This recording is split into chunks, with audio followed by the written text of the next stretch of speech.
fact that on a bad night, when you have an off night in this sport, it's very humiliating, you know. And on his worst night, I don't even want to like go into it. I don't want to sound like we count a victory not getting stopped. Like, we lost, we were comprehensively beaten, and we need to do better. Our issue on the night was execution of a game plan that we put together, and we couldn't do that. But I still firmly believe, and people can, you know, unfortunately I'm not on social media, so I won't have to hear the backlash, but I still firmly believe Jack can beat Islam Makhachev. Jiu-Jitsu is not good for MMA. Right. And I think Jack Maddalena today did so much better if he tried to get up. But this boogie choke, all this stuff, it doesn't work. Do you feel? And he talked a lot of shit too. I was gonna say, do you feel disrespected by Craig Jones? He's nobody. But he's a jiu-jitsu guy. Tried to be relevant using MMA guys, but who cares? What drove me crazy is, of course, we knew Islam had the advantage on the ground. Jack should have had the advantage on the feet. The couple of times that Jack did finally get back up to his feet, he went for some sort of trip, whether it was an inside leg or outside leg or a hip toss. He was looking to take Islam back to the ground, and that just shows you a lower fight IQ than what we've seen out of Jack. Jack Della Maddalena has finally opened up, revealing the raw truth behind his shocking first defeat to Islam Makhachev. After suffering his first UFC loss at Madison Square Garden, Jack Della Maddalena finally addressed fans with a calm, respectful message. He praised Islam Makhachev's performance, took full responsibility for the setback, and made it clear this defeat is only fueling his comeback. His response is fans calling him one of the classiest rising stars in the sport, and with his mindset, the road back to the top already feels inevitable. The MMA world is watching now to see how fast he rises again. He took to Instagram writing, "Thanks to those always supporting, Islam is one of the greats and deserve to win. I will learn and move forward." Meanwhile, Jack Della Maddalena's coach, Ben Vickers, has now stepped forward with his own breakdown of what went wrong at UFC 322. He made it clear the loss wasn't about strategy, but about execution on the night, admitting Jack simply wasn't himself inside the cage. Vickers didn't sugarcoat anything, acknowledging the performance fell short of their standards and that an off night at this level can be brutally unforgiving. He emphasized that they were soundly beaten and now must rebuild with sharper focus and accountability. Could have done better. I feel like for once in his life, maybe Jack didn't have his best performance and put his best foot forward when it mattered, which he's always done throughout his whole career. So, you know, for the fact that on a bad night, when you have an off night in this sport, it's very humiliating, you know. And on his worst night, I don't even want to like go into it. I don't want to sound like we count a victory not getting stopped. Like, we lost, we were comprehensively beaten, and we need to do better. Despite the tough setback, Jack Della Maddalena's coach insists the loss hasn't shaken their belief in his future. Ben Vickers admitted the game plan was solid, but the execution simply collapsed under the pressure of championship lights. He revealed that camp was strong, preparation was on point, and confidence was high heading into UFC 322. The performance didn't just translate when it mattered. Even so, Vickers remains certain JDM can rise again, beat top welterweights, and climb back to another title shot. The team believes the mountain can be conquered a second time. Throughout the whole camp, we had a good camp. You know, I'm not going to lie. I'm not going to make any excuses. You know, we had a good camp, and his last session, his fight simulation session, was great, and we were excited and positive coming into the fight. It's just tough sometimes with the bright lights and all that to execute. And unfortunately, our issue on the night was execution of a game plan that we put together, and we couldn't do that. But I still firmly believe, and people can, you know, unfortunately I'm not on social media, so I won't have to hear the backlash, but I still firmly believe Jack can beat Islam Makhachev, and I believe that Jack will beat a couple more welterweights, and whoever's got the strap, we're looking for it. You know, After UFC 322, the strategy focused on movement, striking from the outside, and avoiding prolonged ground exchanges, but nothing went as intended against a dominant Islam Makhachev. Vickers emphasized that the plan itself wasn't flawed and remains part of their approach, but on that night, the execution fell short, turning a well-prepared fight into a one-sided defeat. The game plan was movement, you know, but I feel like we never got the movement going. We had sort of routes to the feet on the floor, but for whatever reason, we couldn't start executing and getting to the first point of those routes. Just Islam did such a good job. And I don't want to go too much into the game plan, because it is a game plan we'll use again. I mean, I don't think there was an issue with the game plan, just the execution. But yeah, definitely more movement. We wanted to do more movement. Obviously, we didn't want to be on the ground for 19 minutes of a 25-minute fight. We wanted to do some damage. We wanted to do death by 1,000 cuts, you know, like just pick away on the outside and blah, blah, blah, but it just wasn't our night. Following the breakdown from Vickers, veteran coach Javier Mendez weighed in on Islam Makhachev's dominant performance, adding a harsher perspective. He revealed that Jack Della Maddalena appeared badly hurt during the fight and admitted that the fighter came into the bout underprepared. Mendez highlighted that JDM's camp had underestimated Islam's striking ability, and the fight clearly showed that Makhachev isn't just a grappling specialist, he's also an elite striker. This added layer of dominance further explains why Della Maddalena struggled to bring his game plan to life and why execution became such a critical issue that night. He 100% was injured from those calf kicks, you know, and basically he switches really well, but on this one here, he was messed up because he couldn't switch the way he wanted to, so it screwed up his rhythm. So no, those calf kicks played a big factor in him, and I don't think he was as prepared for the Islam Makhachev that came at him. You know, I don't think they didn't respect his striking, at least that's what they said. And I don't know if that was the game plan for us to want to stand with him. But Usman, I mean, Islam is Islam is a great striker. Now, the MMA world is debating what went wrong for Jack Della Maddalena in the fight. Analysts at Barnhill Brothers pointed out that while many expected Della Maddalena to use a striking advantage on the feet, he instead tried repeatedly to take Islam Makhachev to the ground, where he quickly got trapped. They noted that this approach highlighted lapses in fight IQ, as he appeared confused under pressure and was visibly hurt throughout the cage. His inability to execute the game plan only amplified the sense that Makhachev fully controlled the fight from start to finish. What drove me crazy is, of course, we knew Islam had the advantage on the ground. Jack should have had the advantage on the feet. The couple of times that Jack did finally get back up to his feet, he went for some sort of trip, whether it was an inside leg or outside leg or a hip toss. He was looking to take Islam back to the ground, and that just shows you a lower fight IQ than what we've seen out of Jack. I'm not going to say he's not a smart fighter. He's a very good fighter, but when you see a guy like that with no answers on the feet and no answers on the ground, but less answers on the ground, you have to understand, look, if you have the chance to get to your feet, you have to fight like hell to create distance. You cannot take him back down. You will wind up in a worse position if you get back up to your feet after being tired and beat up on the ground for a couple minutes by Islam, and then you try to trip him. Nick Barnhill went on to say that the level of performance Jack Della Maddalena showed was deeply disappointing, even for him. He pointed out that throughout most of the fight, Islam Makhachev dominated, keeping Della Maddalena on his back with his head down and legs up, and while the approach Jack tried to use repeatedly failed miserably, Barnhill also emphasized that Jack appeared underprepared for facing a world-class grappler like Islam, seemingly underestimating the champion's skills and paying the price for it inside the octagon. Jack's head is on the ground, his legs are in the air, his back is up against the cage, and Islam's on top of him. Like, that's the kind of position you wind up in if you're an inferior grappler going against a guy like that, and you finally get to your feet, and then you go for that kind of thing. It was just not the approach I would have wanted to see out of him. After the tough loss to Islam Makhachev, criticism even turned toward Jack Della Maddalena's jiu-jitsu coach, Craig Jones, who was expected to help him secure the title. Ali Abdulaziz weighed in, poking fun at Jones and jokingly suggested he should be sent to Dagestan to actually learn something. Abdulaziz emphasized that being a top jiu-jitsu practitioner doesn't automatically make someone a great MMA coach, calling Jones out for trying to stay relevant while his fighter fell short inside the octagon. I want to say, go for it. This Craig Jones, please deport him, brother. He make guys lose. He's not good for MMA. Jiu-jitsu is not good for MMA. Right. And I think Jack Maddalena today did so much better if he tried to get up. But his boogie choke, all this stuff, it doesn't work. Do you feel? And he talked a lot of shit too. I was going to say, do you feel disrespected by Craig Jones? He's nobody, but he's a jiu-jitsu guy. Tried to be relevant using MMA guys, but who cares?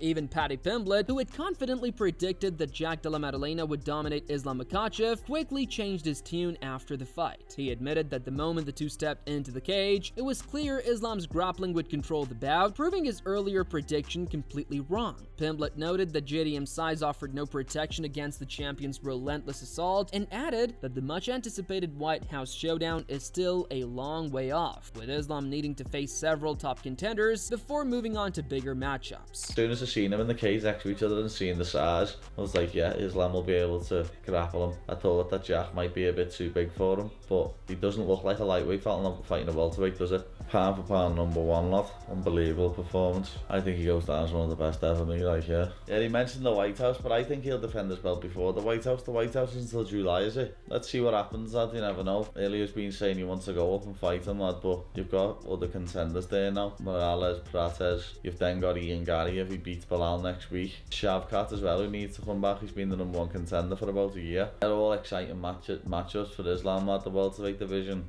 at the moment could be becoming more exciting than the lightweight division. I don't think any division has been more exciting than lightweight. Paddy Pimblett also highlighted that watching 2 pound-for-pound stars clash is all a fight fan could ask for, and Islam's performance at 170 pounds has been nothing short of mesmerizing. He noted that Islam's focus now appears laser-sharp, particularly with Ilia Topuria actively pushing for a high-stakes matchup in the near future. Performance to 2 #1 pound-for-pound fighters in the world and just showing their levels. So all for me is just like, let's see what's happening now with Islam, because is Ilia gonna stick to his word and say he's gonna move up, or is he gonna stick to his other word and say he's gonna fight me next? We don't know what's happening, do we? You never know. I could end up fighting Ilia, could end up finally fighting Justin Gage. I thought it was gonna be in Abu Dhabi, but no one knows what's happening, do they, until Islam decides what he's doing, because I know Ilya's saying he wants to fight him. Next, Demetrius Johnson weighed in, strongly advocating for a showdown between Islam Makhachev and Ilia Topuria at the White House event. He praised Islam's move up to 170 pounds, calling it a smart and strategic decision, and suggested that a clash with Topuria now makes the most sense for the division.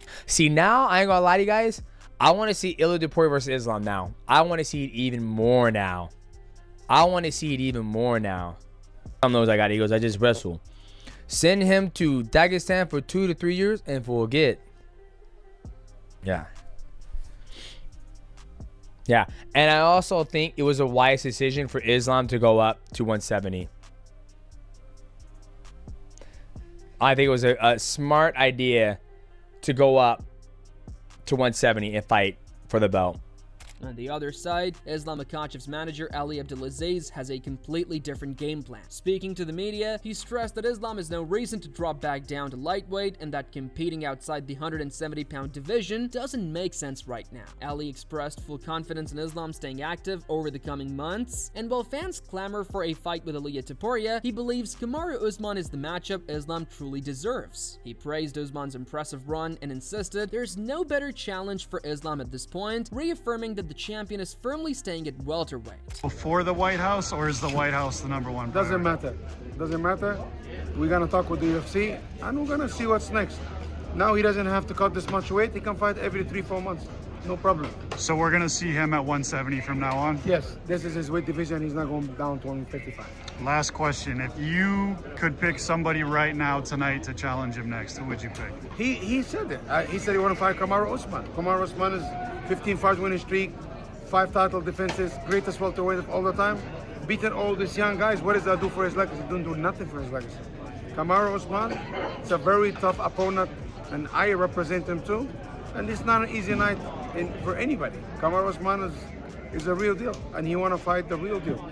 Meanwhile, Sean O'Malley offered a very different perspective after witnessing Islam Makhachev's dominance over Jack Della Maddalena firsthand. He noted that Islam completely controlled the fight, out-grappling and outclassing JDM so clearly that his performance spoke for itself. O'Malley suggested that anyone watching, including Ilia Topuria, would have to think twice about stepping into the cage with Islam. Despite acknowledging Topuria's confidence, he argued that the next big matchup fans should see is Conor McGregor taking on Makhachev. Back of the head, DQ! JDM, and still! What the hell, dude? Dylan Dennis already got smacked by John Pork in the back of the head, and now Islam's slapping him, JDM. 3 minutes left, round 5.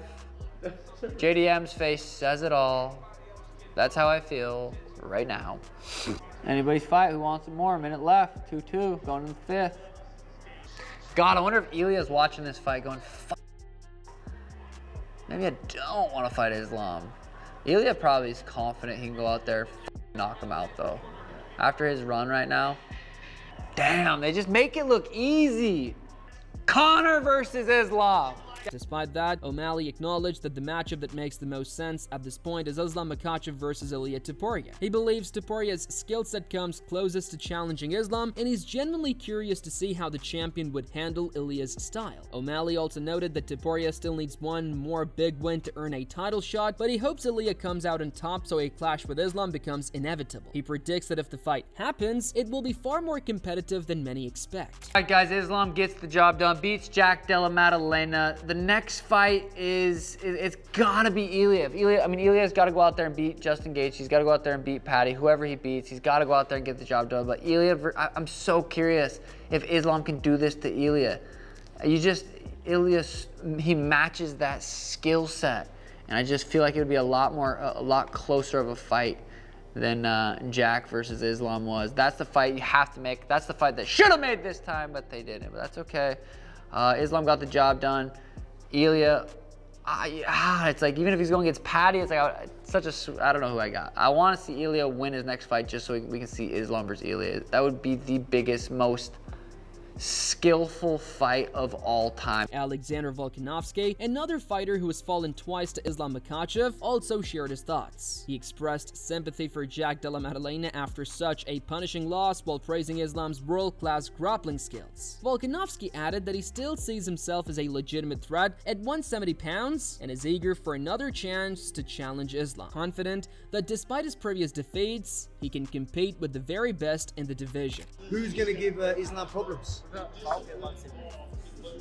Get me at 170. Get me at 170. We'll get you back on the Maccas. Nah, look, again, feel bad for JDM. Feel for him. Obviously, you don't get much better dudes than Jack. One of the nicest guys you'll ever meet.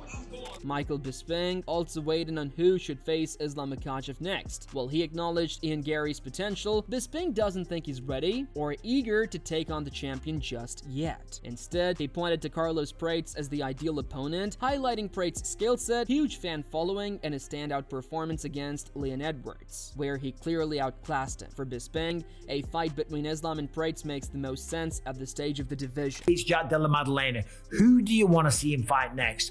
Is it going to be Morales, or is it going to be Prates, or is it going to be Ian Gary? I'll tell you what, out of those three, it all depends what Ian Gary does, right? And the reason I say that is because even if Belal wins, he just lost, and I don't think he wants to fight Islam anyway.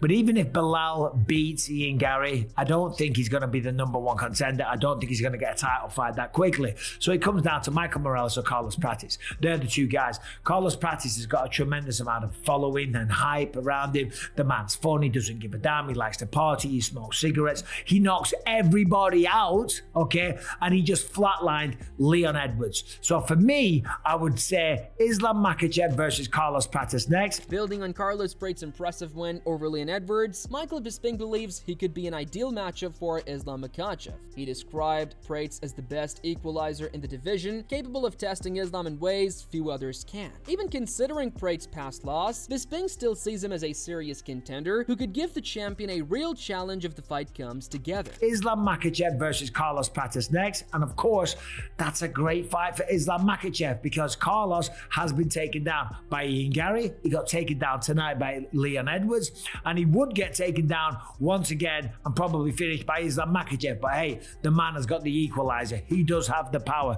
So here we are, Islam Makhachev clearly left his mark at UFC 322, and with Jack Della Maddalena showing respect and coach Ben Vickers reflecting on what went wrong, the welterweight division is heating up like never before. Now the big question remains, who should be Islam's next opponent? Topuria, Prates, or maybe even Kamaru Usman? We want to hear from you. Drop your thoughts in the comments below. Who do you think deserves the next shot at Islam? Do you agree with JDM's appreciation for the champion, or do you see a different storyline unfolding? If you enjoyed this breakdown, smash that like button, share this video with your fight crew, and don't forget to subscribe to Boxism for more insider analysis, fight predictions, and all the latest MMA news. Your next favorite fight discussion starts here.